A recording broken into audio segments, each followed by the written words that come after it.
Guys, welcome to Neurodivergent Dog Trainer, and this week we're going to be reviewing our second, technically, Super Chewer box, first one of this year's supply. As you can see, Dolly is very interested. So, because we did upgrade our last one to Super Chewer, we did get this cute little pamphlet of what Super Chewer is now and how you can do all that because we did renew it. It did come with a pumpkin and honey recipe chew.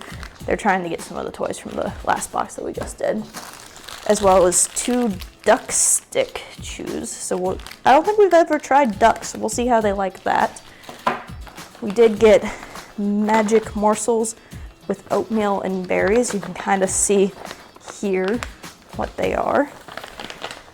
And then lamb jerky bites, which are same as we've gotten in others before. But here, what they're really looking forward to are the toys. So this is actually a ball toy.